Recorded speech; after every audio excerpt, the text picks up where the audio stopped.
Welcome to my channel top lines defence info. मैं आपका दोस्त अविनाश लाया हूं टॉप लाइन्स डिफेंस अपडेट। तो चलिए शुरू करते हैं। 2018 में जब इंडियन एयरफोर्स ने इंडिया और रसिया के जॉइंट प्रोजेक्ट FGFA से बाहर होने की घोषणा की, तब ये इंडियन एयरफोर्स के साथ इंडियन गवर्नमेंट दोनों के लिए एक झटके की तरह था, क्योंकि हम ये मान के चल रहे थे कि रशियन T-50 जेट, जो कि एक 5th जनरेशन का एयरक्राफ्ट था, उसके बेस पे इंडियन कंडीशन के हिसाब से डबल सीटर वाला 5th जनरेशन के फाइटर जेट का इंडक्शन इंडियन एयरफोर्स में करा के चाइना की एयरफोर्स को टक्कर दे सकेगा। केवल टक्कर ही नहीं, पाकिस्तानी एयरफोर्स के ऊपर अपना एज लगातार बनाए रखेगा। लेकिन रसिया द्वारा दिखाई गई चालाकी और अपनी काबिलियत से ज्यादा रसिया के ऊपर भरोसा करने के कारण इंडिया को FGFA प्रोजेक्ट को बीच में ही छोड़ना पड़ा। हालांकि तब से उम्मीद यही लगाई जा रही थी कि इंडियन एयरफोर्स अब कभी भी रसिया के इस 5th जनरेशन के एयरक्राफ्ट को नहीं पूछेगी, और उसके बाद से इंडियन एयरफोर्स, DRDO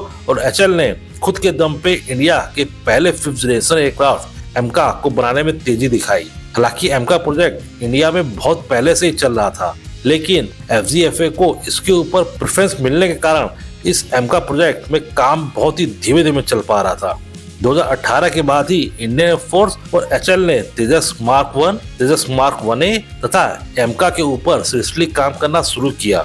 और जो कि अब तक ठीक ठाक ही चल रहा था। लेकिन रिसेंटली हुई 3 घटनाओं ने इंडियन डिफेंस इंडस्ट्री को परेशान कर दिया। इन घटनाओं से पहले HAL एज पर शेड्यूल ही अपना काम कर रहा था। इन घटनाओं में सबसे पहली घटना रही जब अमेरिका की जनरल इलेक्ट्रिक कंपनी ने इंडिया के तेजस मार्क 1A में लगने वाले F404 इंजन की सप्लाई समय के हिसाब से करने में असमर्थता दिखाई, जिसके कारण इंडियन एयरफोर्स को अपनी घटती हुई स्क्वाड्रन की संख्या को मेंटेन करने में परेशानी होना शुरू हुई, क्योंकि HAL के द्वारा समय से तेजस एयरक्राफ्ट इंडियन एयरफोर्स को डिलीवर ही नहीं कर पा रहा था। अब अगर दूसरी घटना की बात की जाए तो इसके तहत पाकिस्तान द्वारा चाइना का single seater 5th generation aircraft J-35A के एक्विजिशन की न्यूज ने इंडियन एयरफोर्स की परेशानी को और बढ़ा दिया, क्योंकि इंडियन एयरफोर्स तो शायद यही मान के चल रही थी कि पाकिस्तान अभी हाल फिलहाल 5th जनरेशन का एयरक्राफ्ट को इंडक्ट करने में समर्थ नहीं है, और इसीलिए इंडियन एयरफोर्स धीरे धीरे एमका प्रोजेक्ट को डेवलप करने में लगा हुआ था। और रही सही कसर तीसरी घटना के रूप में चाइना द्वारा अपने 6th जनरेशन के एयरक्राफ्ट को पूरी दुनिया के सामने लाके पूरी कर दी। इन तीनों घटनाओं के कारण अब इंडियन एयरफोर्स के साथ DRDO और HAL इन प्रॉब्लम्स को सॉल्व करने में जुट चुके हैं। जहां लंबे समय से किए जा रहे GE कंपनी के द्वारा निगोशिएशन के कारण अब जल्द ही तेजस मार्क 1A को F404 इंजन मिलना शुरू होने वाले हैं, तो इसने इंडियन डिफेंस इंस्टीट्यूशंस को भी ये सोचने को मजबूर कर दिया है कि क्रिटिकल डिफेंस इक्विपमेंट को लेके जब तक इंडिया खुद आत्मनिर्भर नहीं बनता है, उसको हमेशा ऐसे क्रिटिकल इक्विपमेंट की सप्लाई करने वाले देश के ऊपर हमेशा निर्भर रहना पड़ेगा। और अगर ये देश अमेरिका हुआ तो ये हमेशा आपको इस इक्विपमेंट की सप्लाई रोकने की धमकी देता रहेगा, जो कि आपके डिफेंस प्रिपेयरनेस को भविष्य में इफेक्ट करेगी। हालांकि अब DRDO द्वारा कावेरी इंजन को लेके जो पार्शियल सक्सेस मिली है, उससे उम्मीद लगाई जा रही थी कि निकट भविष्य में जल्द ही कावेरी इंजन अपनी मैच्योरिटी को पा लेगा, और तब इन जनरल इलेक्ट्रिक के F404 इंजन को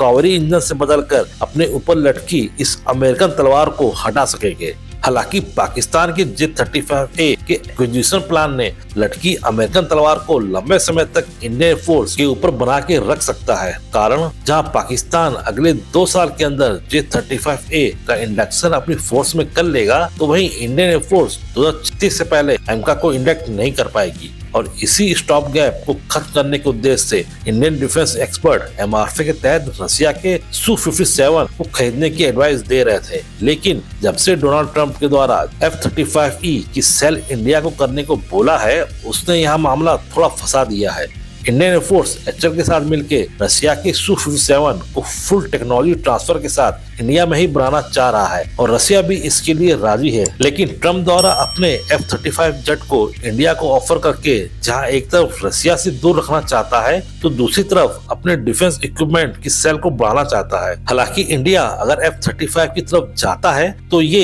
इसके लिए घाटे का सौदा ज्यादा होगा, क्योंकि इंडिया किसी भी 5th जनरेशन के एयरक्राफ्ट को फुल टेक्नोलॉजी ट्रांसफर के जरिए देश में बना के उससे मिली नॉलेज को एमका को बनाने में लगाना चाहता है। लेकिन अमेरिका F-35 को किसी भी गैर नाटो कंट्री को फुल टेक्नोलॉजी के साथ अमेरिका से बाहर बनाने नहीं देगा। हालांकि इसमें कोई दो राय नहीं है कि F-35 जेट Su-57 के मुकाबले ज्यादा एडवांस और ज्यादा स्टेल्थी है। और इसीलिए कुछ इंडियन डिफेंस एक्सपर्ट्स के अनुसार इंडियन फोर्स को अपने एमका पे ही विश्वास करके उसका डेवलपमेंट लगातार करवाते रहना चाहिए और तब तक इन स्टॉप गैप को फिल करने के लिए अमेरिका से 2 या 3 स्क्वाड्रन F-35 को direct government to government deal के तहत खरीदना चाहिए, क्योंकि अगर आप MRF के तहत 114 F-35 की खरीद करते हो तो ये एमका के डेवलपमेंट को रोक देगा और अमेरिका यही चाहता है कि इंडिया भी अपने फाइटर जेट के प्रोजेक्ट को रोक के जहां तेजस मार्क 2 की जगह F-21 फाइटर जेट ले और एमका को बंद करके पूरी तरीके से F-35 के ऊपर डिपेंड हो जाए, जो कि इंडियन फोर्स के फ्यूचर के लिए सही नहीं होगा।